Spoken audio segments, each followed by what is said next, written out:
You know, Malcolm X's family never received justice for his death.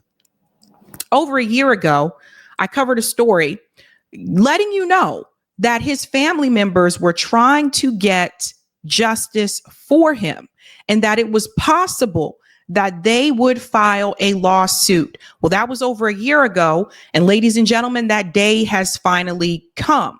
And what does this have to do with the FBI? Let's go ahead and get into this, ladies and gentlemen. We start off with this clip here from the BBC. Relatives of the black civil rights leader Malcolm X are suing US law enforcement agencies for complicity in his assassination 6 decades ago. They claim the CIA, the FBI and the New York Police Department were aware of a plot to assassinate him, but did nothing to stop it. The family is seeking $100 million in damages. 3 men were convicted over his death, but 2 were exonerated more than 50 years later when the case was re-examined. Raymond Hamlin is a lawyer acting for the family. So you ask yourself this last question. Why would the government prosecute 2 individuals knowing those individuals had no involvement in the assassination? What was it that our government, that this city was trying to protect? Our correspondent Rowan Bridge is following developments from Washington. He gave me this update. Malcolm X was a charismatic but controversial figure within the civil rights movement of the 1960s in the United States. He was the chief spokesman for the Nation of Islam, to start off with, a sort of black nationalist movement. And he became famous for saying that black people should use whatever means necessary to claim back their civil rights, including violence. But he split from the Nation of Islam. He went on a pilgrimage to Mecca and came back with a very different sort of viewpoint. He moderated his earlier views, and that had created a lot of tension with the Nation of Islam. And he pause here. So this is the part that I want to chime in at this part right here, because this is important to remember. A lot of times, I remember when I was in high school and when we were learning about civil rights movement, when it came to Malcolm X, I remember the way that he was described in my textbook is that not necessarily a controversial figure, but that he was a problem, right? That he was a menace. He was a scary person, that he was against all white people, and basically the same way that they talked about the Black Panthers. And I had to do some of my own research later on to learn just who Malcolm X was and what he really wanted and what his life was like. That happened when I moved to Boston. For those who are not aware, Malcolm X's old house is still in Boston. And I know that they're fighting to keep that in place as a historical monument, or as a historical building. They're trying to fight to keep that in place, for those who are not aware. So I started to do some of my own research, and I realized what I was taught about Malcolm X in school was incorrect. Just as I realized what I was taught about the Black Panthers in school was also incorrect. There were a number of things that were left out. You know, Malcolm X, he decided to change his path later on. This is the part that he's discussing right now, that later on he decided, you know what, maybe this isn't the right way to go. You know, maybe we should be trying to bring everybody together. And there were differences between Malcolm X and MLK, where MLK was fighting for integration. He was like, I want everybody up under one, room. We can all like live together peacefully together. And in the beginning, Malcolm X didn't see that would work. Malcolm X said, I don't know about that. We need to fight for Black people and that type of thing. But later on, like I said, he changed his mind about that. And he was like, you know what? I don't think this is the right way to go. Maybe telling people that we have to distance ourselves, or we cannot work with other people, different races, maybe that's not the right path to go down. Next thing you knew, not too long after that, Malcolm X was killed. I constantly, like every now and then, I will think about, what would this country be like today if Malcolm X lived? What would this country be like today if MLK lived? And I wonder if Black people would have started to believe that the Democratic Party was the answer, that neoliberalism was the answer. Because what people have to understand is that when these leaders were alive, it was more common for Black people to follow their message, whether they followed Malcolm or whether they followed MLK. They were all different civil rights activists. But once those leaders were killed, and you can add Fred Hampton to this as well, Black people were kind of ushered into the Democratic Party. They were ushered into neoliberalism. And I really do feel like this is where the fight stopped. This is where a lot of the revolutionary movement stopped. So I always wonder, what would it be like today? Would we have more as a community if Malcolm X was still alive or if MLK was still alive? Received death threats to his life, and he feared for his own safety when he returned to the United States. And then he was giving a speech at a ballroom in New York when he was assassinated. He was shot dead in front of several hundred people. And the allegation now is that there was complicity by the authorities in Malcolm X's death. This all comes off the back of a letter which was allegedly written by a New York police officer before he died in 2020, where he said he had infiltrated Malcolm X's organization and got his security team to commit offences so that they could be arrested by the New York police before Malcolm X gave that speech. And yes. So this part is incredibly important, the infiltration.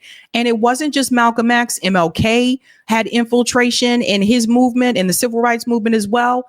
Fred Hampton, you guys know the Black Panthers were also heavily infiltrated by the FBI. So it is these groups were getting somewhere when they had to have the FBI agents infiltrate those groups to try to stop what they were trying to accomplish. And then the allegation is also that there were undercover officers in the ballroom who did nothing to protect Malcolm X and allowed that shooting to go ahead. And there has always been controversy over whether the authorities were complicit in his death or not. And I think this court case, really, one of the things they're hoping to do is prize out that information to get a full accounting of what happened, and also to get reparations for the family of Malcolm X. Yeah, so everybody heard that?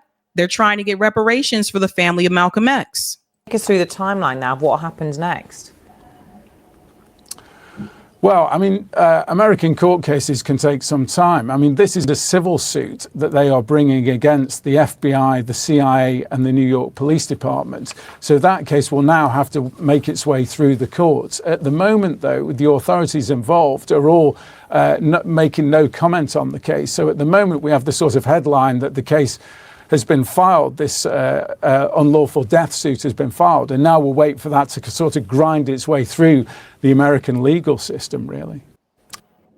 Okay, so let's get to the article because we have a little bit more detail in this article here. Now, it is his daughters. Some of his daughters have decided to go forward with this lawsuit. And I want you to hear a couple of things here from AP. It says the daughters of Malcolm X sue the CIA, the FBI, and the NYPD over the civil rights leader's assassination. So we're talking about these government agencies, the CIA, the FBI, and of course, obviously not a government agency, but the NYPD. So this is why I continue to say these agencies, the alphabet letter groups, the CIA and the FBI, when people say, and I will say this, when people say, oh my God, Trump and them are talking about getting rid of the FBI or reducing the FBI or the CIA.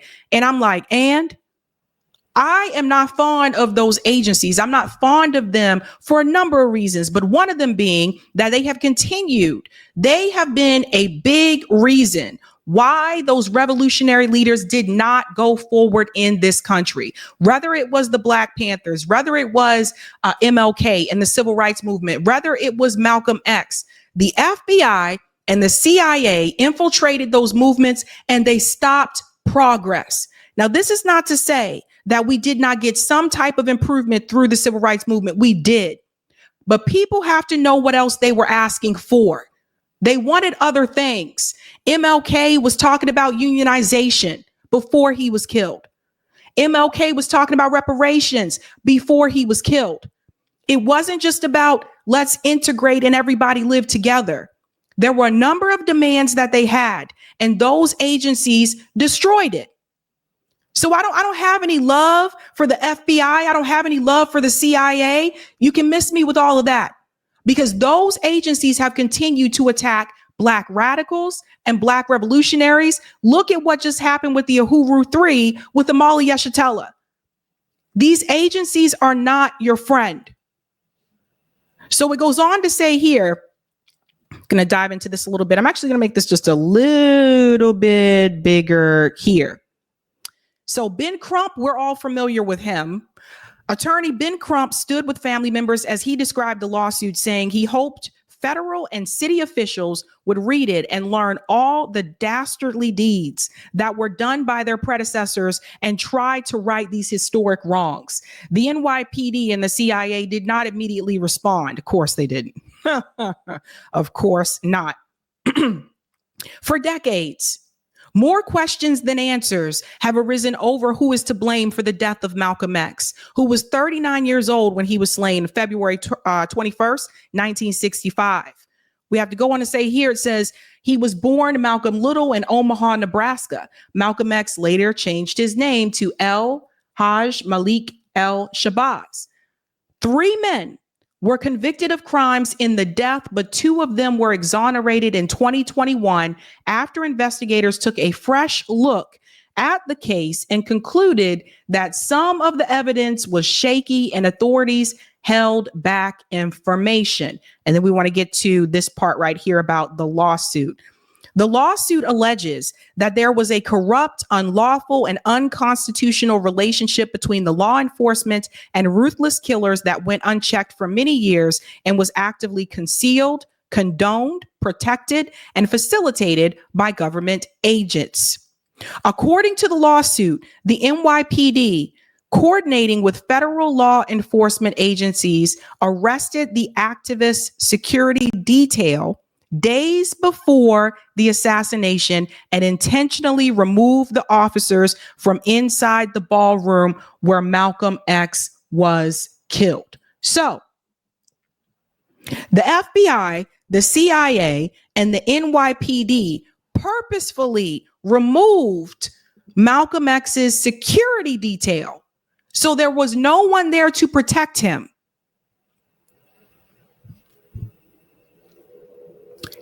These agencies are a menace. Malcolm X wasn't the menace. Fred Hampton wasn't the menace. MLK wasn't the menace, although they talk about MLK in a more favorable light because he said everyone come together in peace. These agencies were the true menace. They took out these leaders. It goes on to say the lawsuit was not brought sooner because the defendants withheld information from the family.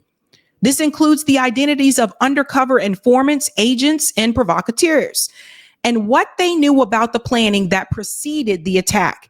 Malcolm X's wife, Betty Shabazz, the plaintiffs, and their entire family have suffered the pain of the unknown for decades, the lawsuit states. They did not know who murdered Malcolm X, why he was murdered, the level of the NYPD, the FBI, and the CIA orchestration, the identity of the governmental agents who conspired to ensure his demise or who fraudulently covered up their role. The damage caused to the Shabazz family is unimaginable, immense, and irreparable. The family announced its intention to sue the law enforcement agencies earlier last year. So they are now moving forward. They have a lawyer. They have Ben Crump as their attorney. This is the same attorney that was involved in the George Floyd case and other civil rights cases, as well as police brutality cases. The daughters are moving forward with the lawsuit as they should.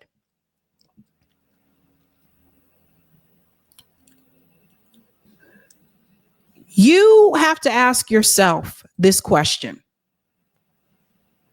It's not as though no one knew. People knew. People in those agencies knew, and they covered it up.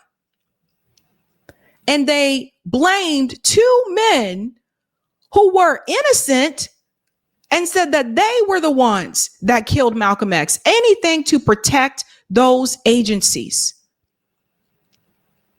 And that family, for all these years, just sat back and wondered, why? Who?